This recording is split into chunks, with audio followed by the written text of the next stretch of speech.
Bonjour à toutes et à tous. Alors aujourd'hui, sans transition, suite de notre vidéo d'hier sur l'achat des enceintes acoustiques. Aujourd'hui, nous nous intéresserons à l'achat des enceintes acoustiques neuves. Alors ça peut être une bonne idée. Au moins, on est sûr, ou à peu près, que ça fonctionne. Bon, cela dit, il arrive qu'il y ait parfois des malfaçons. Exemple, notre ami Nico de la chaîne Nico Style Ifiman reçoit une paire d'enceintes neuves, emballées, dans les cartons. Belle présentation, et à l'écoute, ça vrombit. Et oui, problème de structure de caisse, et sur les deux enceintes. Coup de fil à la société, panique à bord. Notez bien qu'il n'y a pas que dans le domaine des enceintes acoustiques ou de la hi-fi, pour les voitures par exemple c'est pareil.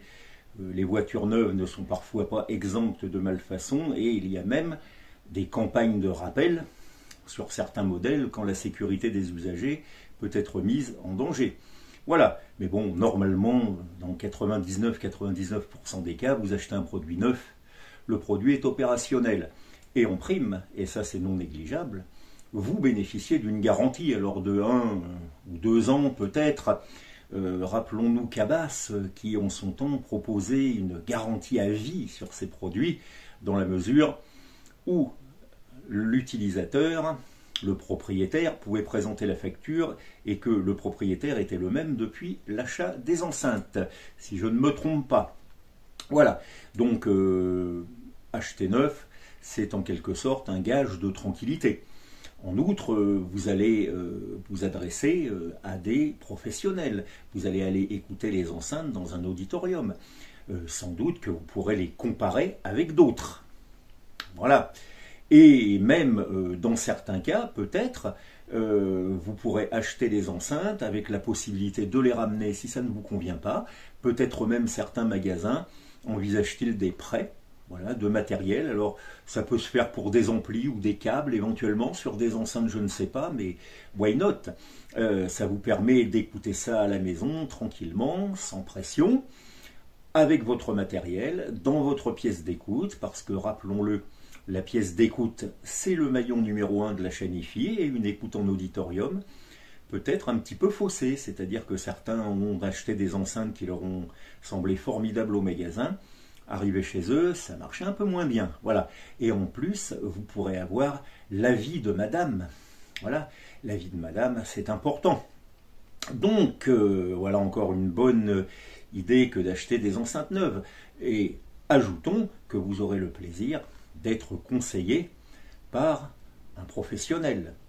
Un professionnel qui est là pour vous aiguiller, pour vous guider, pour répondre à vos attentes. Et non pas pour vous proposer des produits qu'il a sur stock ou sur lesquels il fait une grosse marge, parce qu'auquel cas, ce ne serait pas vraiment un professionnel. Voilà. Donc, un certain nombre d'arguments qui font que l'achat d'enceintes neuves, peut-être, n'est pas absolument déraisonnable. Voilà. Maintenant, il y a peut-être quelques éléments aussi qui constituent le revers de la médaille. Et oui, c'est-à-dire déjà, parlons de la décote. À partir du moment où vous franchissez la porte du magasin, c'est déjà, je pense, 20% de décote. Voilà, donc achat neuf, c'est perte d'argent immédiate si vous pensez à une revente éventuelle ou si un jour vous allez les revendre. Voilà, cela dit, il est quand même possible de faire de bonnes affaires dans du neuf en attendant les soldes, les promos, sur du matériel de démonstration qui n'aurait pas été maltraité. Donc c'est une bonne opportunité d'achat. Voilà. Donc encore une fois, acheter neuf, c'est absolument pas déraisonnable. Voilà.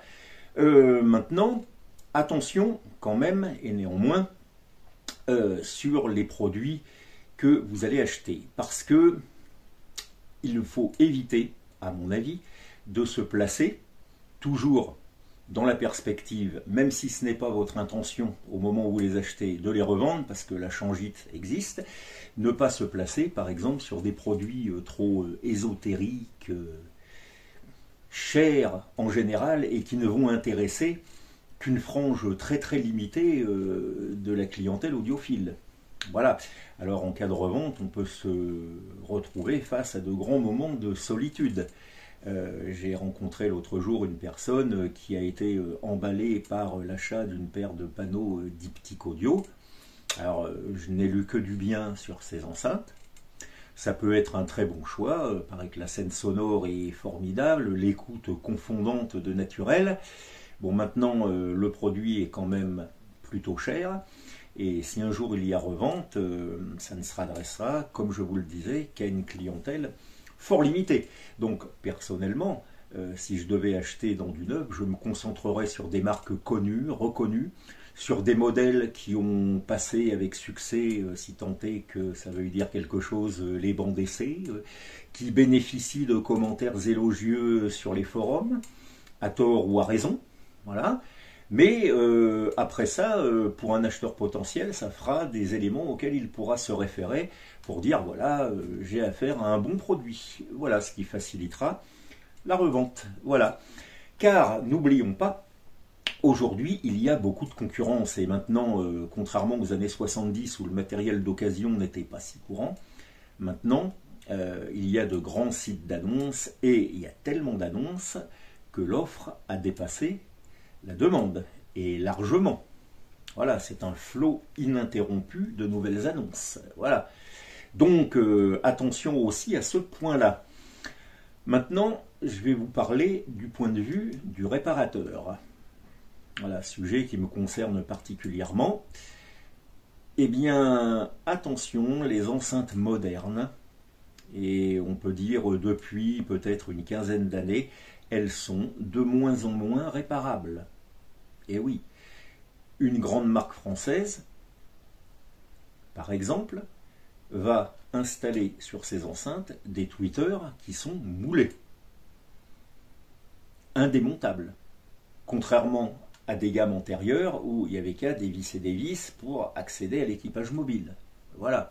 En plus de ça, sur certains des modèles de cette marque, il faut un outil spécial pour démonter les tweeters que de toute façon après, on ne pourra pas réparer. Et si chez le fabricant, il n'y en a pas en stock, eh bien, on n'a plus qu'à prendre son mal en patience. Voilà, tout simplement. Et je pourrais aussi vous citer l'exemple des boomers. Alors maintenant, on met en général des suspensions caoutchouc parce que, paraît-il, ça vieillit mieux que la mousse. Alors ça, on fera une vidéo de mise au point sur le sujet. Et comme le caoutchouc ne colle pas très très bien, tout au moins colle beaucoup plus difficilement que la mousse, on va utiliser des colles très fortes, genre de la cyanolite, pour coller le caoutchouc, ce qui rend les suspensions quasiment indémontables sans dommages collatéraux. Vous voyez ? Et j'ai même vu des cas où c'était les haut-parleurs carrément dans l'enceinte qui étaient indémontables, ou du moins je n'ai pas trouvé la solution pour les démonter et j'ai dû changer les suspensions directement, le haut-parleur monté dans la caisse. Donc tout ça, c'est peut-être un élément à prendre en compte dans l'achat d'enceinte qui est la réparabilité. Et encore une fois, peut-être ne pas se placer sur des produits trop exotiques, mais disons que même les grandes marques ne vont tenir pour chaque modèle que des stocks limités de pièces détachées et pendant un certain temps. Et oui, parce que quand vous achetez une enceinte neuve, il y a déjà le modèle d'après, la série suivante, qui est déjà dans les tuyaux. Et donc, au niveau pièces détachées, ça ne risque de ne pas durer très longtemps. Et il y a une grande marque d'enceinte, que je ne citerai pas, qui m'envoie régulièrement des gens, parce que le SAV n'a pas de pièces détachées, sur des produits qui pourtant ne sont pas très anciens. Dans ces conditions, si eux n'ont pas les pièces, comment est-ce que je fais moi pour réparer les enceintes? Voilà, donc c'est un peu se débiner. Voilà. Et d'ailleurs, autre exemple, là c'est une marque italienne, un de mes clients demande des haut-parleurs de remplacement, des boomers, et on lui envoie des haut-parleurs qui en gros n'ont rien à voir avec les originaux. Ils ne présentent pas de la même manière, n'ont pas le même rendu sonore. Ça rentre dans les enceintes et il y a même un diamètre qui est de 5 mm inférieur. Bref, le monsieur pas très content trouve que tout cela n'est pas très sérieux. Donc la réparabilité sur les produits modernes, récents, est un élément à prendre en compte. On ne sait jamais. On ne sait jamais. Voilà. Donc, eh bien, pour récapituler Les enceintes neuves, l'achat neuf, pourquoi pas, mais raisonné, mûrement réfléchi, sur des produits connus, reconnus, dont la revente sera peut-être facile et, si possible, la réparation aisée. Et ça, c'est pas gagné. Voilà, donc sur ces fortes paroles, je vous dis à bientôt et bonjour chez vous.